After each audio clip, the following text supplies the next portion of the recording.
Israel का कहना है कि वो गजा में जमीन के नीचे बिछे सुरंगों के जाल को निशाना बना रहा है, जिसे हमास ने तैयार किया है। इजराइल पर हुए हमास के हमले के जवाब में इजराइल लगातार गजा को निशाना बना रहा है, लेकिन अब उसका टारगेट वो सुरंगें हैं जिनका इस्तेमाल हमास करता है। इजरायली सेना के प्रवक्ता ने कहा था कि गजा की ऊपरी परत पर आम लोग रहते हैं, वहीं इससे नीचे एक दूसरी परत है जिसका इस्तेमाल हमास करता है। हम इस वक्त उस दूसरी परत को निशाना बना रहे हैं जो गजा में जमीन के नीचे है। इजरायली प्रवक्ता का कहना है ये आम लोगों के लिए बने कोई बंकर नहीं है, ये सिर्फ हमास और अन्य आतंकवादी संगठनों के लिए है ताकि वो इजरायली रॉकेटों से बच सकें और अपने ऑपरेशन की योजना बनाते रहें ताकि इजराइल पर हमला जारी रहे। गजा में सुरंगों के नेटवर्क के साइज का आकलन बहुत मुश्किल काम है। इजराइल हमास की इन सुरंगों को गजा मेट्रो बोलता है। ऐसा माना जाता है कि ये सुरंगें सारे गजा में अटी पड़ी हैं। साल 2021 में हुए संघर्ष के बाद इजरायली सेना ने कहा था कि उन्होंने गजा में 100 किलोमीटर लंबी टेढ़ी मेढ़ी सुरंगें तबाह कर दी हैं, लेकिन हमास ने दावा किया था कि उन्होंने गजा में 500 किलोमीटर लंबी सुरंगें बनाई हैं और इजरायली हमले में सिर्फ 5% सुरंगें ही तबाह हुई हैं। इसे ऐसे समझिए कि पूरे लंदन शहर में फैली अंडरग्राउंड मेट्रो सिर्फ 400 किलोमीटर की है और उसमें से भी अधिकतर ज़मीन के ऊपर है। साल 2005 में गजा से इजरायली सेना और यहूदी बाशिंदे पीछे हट गए थे। उसके बाद वहां सुरंगों का निर्माण शुरू हो गया था, लेकिन 2 साल बाद हमास के हाथ में गजा का नियंत्रण आ गया और फिर सुरंगों के इस जाल में बेतहाशा इजाफा होने लगा। हमास के सत्ता में आते ही इजराइल और मिस्र ने अपनी बॉर्डर क्रॉसिंग्स पर सामान और लोगों की आवाजाही को सीमित कर दिया था। इस कदम के जवाब में हमास ने सुरंगों पर ध्यान देना शुरू किया। एक ज़माने में मिस्र और गजा की सरहद के नीचे लगभग 2500 सुरंगें थीं। इन सुरंगों के रास्ते मिस्र ने सामान, ईंधन और हथियार हमास और अन्य चरमपंथी संगठनों के पास पहुंचाए थे। लेकिन साल 2010 में इजराइल ने मिस्र की क्रॉसिंग पर लगी पाबंदियां कम की तो ये तस्करी भी कम होने लगी। इजराइल ने क्रॉसिंग के रास्ते आयात में ढील दी। इसके बाद मिस्र ने सरहद के नीचे बिछी इन सुरंगों को तबाह कर दिया। बाद में हमास और अन्य संगठनों ने गजा के भीतर सुरंगें खोदी ताकि इजरायली सेना पर हमले किए जा सकें। साल 2006 में चरमपंथियों ने इजराइल की सरहद को पार करने वाली एक सुरंग के जरिए इजराइल के भीतर घुसकर 2 सैनिकों को मार डाला था। गिलाड शालित नाम के एक सैनिक को अगवा कर लिया गया था और उसे 5 साल तक बंदी बनाकर रखा गया। साल 2013 में इजरायली सेना ने गजा पट्टी से अपने गांव तक 18 मीटर गहरी और करीब 1.5 किलोमीटर से ज़्यादा लंबी सुरंग खोजी थी। इसके अगले साल इजराइल ने इन सुरंगों को गजा में घुसकर ख़त्म करने की मुहिम चलाई थी।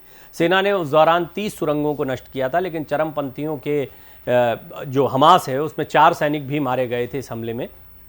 अंडरग्राउंड युद्धों के एक्सपर्ट्स के मुताबिक क्रॉस बॉर्डर सुरंगें काफ़ी बेसिक सी होती हैं, उनमें कोई किलेबंदी नहीं होती। इनमें से अधिकतर सिर्फ एक बार इस्तेमाल के लिए खोदी जाती हैं और मकसद होता है इजरायली सैनिकों पर हमला करना। लेकिन गजा के भीतर सुरंगों का मकसद अलग है। हमास वहाँ लंबे समय तक रहना चाहता है। उनमें व्यवस्थाएं मौजूद रहती हैं ताकि वहाँ जीवन जिया जा सके। वहाँ उनके नेता छिपे रहते हैं, उनका कमांड और कंट्रोल सिस्टम भी वहीं है। इन सुरंगों का इस्तेमाल ट्रांसपोर्ट के अलावा कम्युनिकेशन के लिए भी किया जाता है। इनमें बिजली और रेल ट्रैक्स जैसी सुविधाएं भी होती हैं, आप इनमें चल फिर सकते हैं। हमास ने सुरंगें खोदने में महारत हासिल कर ली है। उन्होंने सीरिया में विद्रोही लड़ाकों से इस कला को सीखा है। कहा जाता है कि गजा में सुरंगें ज़मीन से 30 मीटर नीचे हैं और उनमें घुसने के लिए घरों के बेसमेंट से रास्ते जाते हैं। सुरंगों में मस्जिदों, स्कूलों और अन्य सार्वजनिक जगहों से भी दाखिल हुआ जा सकता है। सुरंगों के इस नेटवर्क के निर्माण का खमियाजा स्थानीय लोगों ने भी भुगता है। इजराइल का आरोप है कि हमास ने गजा के लोगों की मदद के लिए दी जाने वाली करोड़ों की अंतर्राष्ट्रीय मदद का इस्तेमाल अपने फ़ायदे के लिए इन सुरंगों को खोदने में किया है। ये संभव है कि हमास के हमले में इन्हीं में से कुछ सुरंगों का इस्तेमाल किया गया होगा। ऐसी खबरें हैं कि कफार अज़ा में भी एक सुरंग निकली थी जहां दर्जनों इजरायली नागरिक मारे गए थे। अगर इस बात की पुष्टि हुई तो ये सुरंग इजराइल द्वारा बनाए गए ज़मीन के नीचे सुरंग रोधी डिटेक्शन सेंसर से भी गहरी होगी। इजराइल ने ये डिटेक्शन सेंसर जो हैं वो 2021 में बनाए थे। अंडरग्राउंड युद्धों के एक्सपर्ट्स के मुताबिक अगर ऐसा हुआ तो ये चौंकाने वाली बात होगी, लेकिन ये भी सच है कि कोई भी tunnel detection sensor full proof नहीं होता है। कुछ ऐसी सुरंगें होंगी जहां आम लोगों की पहुंच नहीं होगी। इस अंडरग्राउंड नेटवर्क के कुछ हिस्सों के बारे में किसी को जानकारी नहीं है। सुरंगों को तबाह करने के क्रम में आम लोगों की जानें भी जाएंगी। इनमें इजरायली सैनिक भी शामिल हो सकते हैं। हमास लोगों को ढाल बनाने में माहिर है। जैसे ही उन्हें एहसास होगा कि हमला होने वाला है, वह आम लोगों को ढाल बना लेंगे। इस कारण कई बार इजराइल को हमला रोकना पड़ा है। इस बार हमास इजराइल और अमेरिकी होस्टेज को भी ढाल बना सकता है। साल 2021 में हुए संघर्ष के दौरान गजा शहर में 3 रिहायशी इमारतें इजरायली हमले में गिरी थीं और वहां 42 लोगों की जान चली गई थी। तब इजरायली सेना ने कहा था कि उनके निशाने पर अंडरग्राउंड सुरंगें थीं। सुरंगों के नेटवर्क की वजह से इजरायली सेना की तकनीक और खुफिया तंत्र की मजबूती भी कम हो जाएगी। शहरी युद्ध एक अलग ही चुनौती होता है। जानकारों के मुताबिक हमास के पास इन सुरंगों के नेटवर्क में बारूद भरने का पूरा मौका है। वो इजरायली सैनिकों को सुरंगों में घुसने देंगे और धमाका कर देंगे, इसकी भी आशंका है। हमास अचानक हमला कर इजरायली सैनिकों को किडनैप भी कर सकते हैं। इजरायली वायुसेना सुरंगों की शिनाख्त हो जाने की स्थिति में उन पर बमबारी कर सकती है। बंकर को उड़ाने वाले बम जमीन से गहराई तक चले जाते हैं।